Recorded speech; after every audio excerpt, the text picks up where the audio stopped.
I'm gonna try the button. I'm gonna try the light. It's spookier that way. It's good.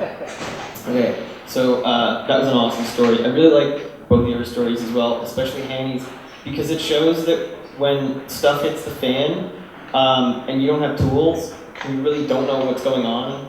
And also when it's like, you know, some important event in your life and you have to deal with it, it's really the worst time for stuff to happen. So I'm going to start with a question, okay, by applause. Who likes the show Silicon Valley? Anybody watch that show? Okay, good. Okay, so you guys are going to know what I'm talking about. So my story is called, in Spanish, the Fábula de tres Anillos Malignos, which is this tale of the three evil rings. And the reason I called it that is because if you watch Silicon Valley, you know about Tres Camas Tequila. Anybody remember Tres Camas Tequila? So it's called Tres Camas because it was invented by a billionaire, and you have 3 commas in the number of billion. So that's his status symbol.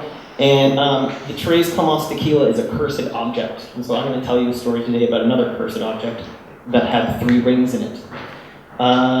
So, you know, it sounds really funny. You think, oh, cursed object, how is that going to mess up my day, you know? You plan for a lot of things in DevOps, you try to plan for attacks, but you're thinking at the start of your journey, you're like, well, no one's really going to denial of service attack me now. Like, I have a small website, nobody knows about it, you know, it's fine, all my customers are good.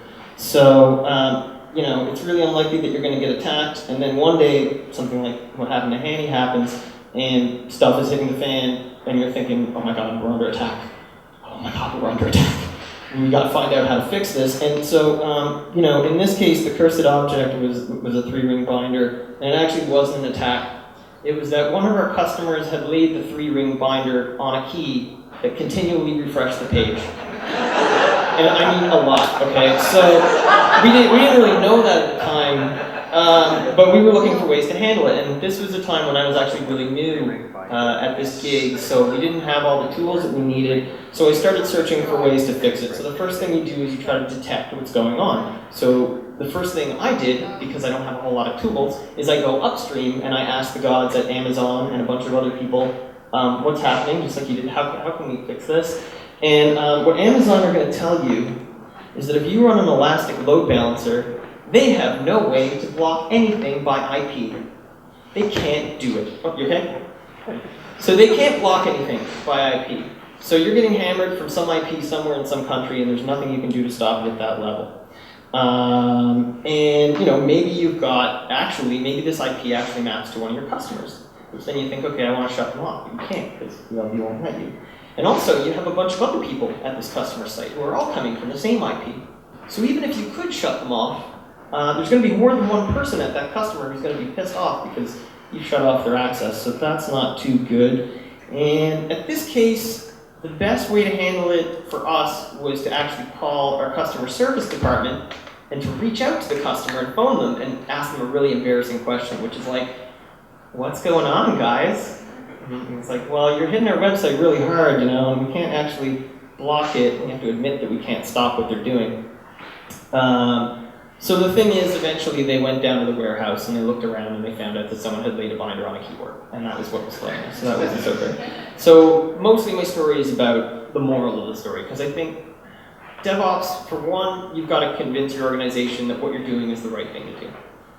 Because you're trying to be prepared for stuff like this when it happens. And if you're constantly reacting to problems and you're not being proactive, then when a problem really happens, you're just not going to be prepared. So the moral is to prepare in advance. So what do you need to prepare in advance? Well, first of all, you need some metrics to figure out where the attack or the problem is coming from. So you need some centralized logging. You might want to get into New Relic.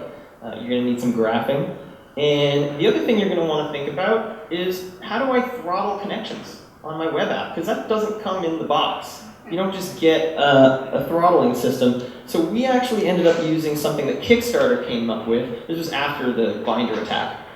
We implemented something called Rack Attack, which is pretty good. You know, Rack Attack's not perfect, because one of the things you have to do when you block incoming connections from people is remember who is who, and you need a naughty and a nice list of who's good and who's bad. And you need thresholds of like, well, how many times can you hit my website within 5 minutes before I think you're being abusive?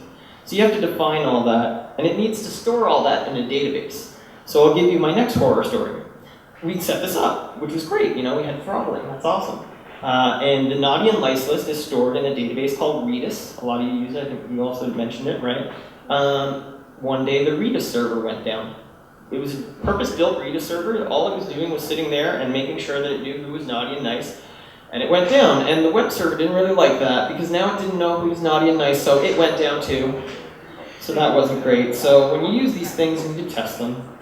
But I think the moral of the story basically is that things aren't always what they seem. I was surprised that you said that it was Korean hackers. I thought it was going to be a trick. I thought it was something else. Like I thought your VP had something else going on. But in this case, it wasn't what we thought. And we would have known that if we had the right metrics. And I'm proud to say that we spent the last year building a lot of that stuff with Chef, with Sensu, with Graphite.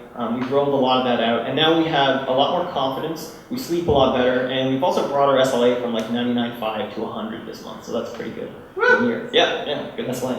So that's my story. Be prepared, and watch out for those cursed objects. Yeah.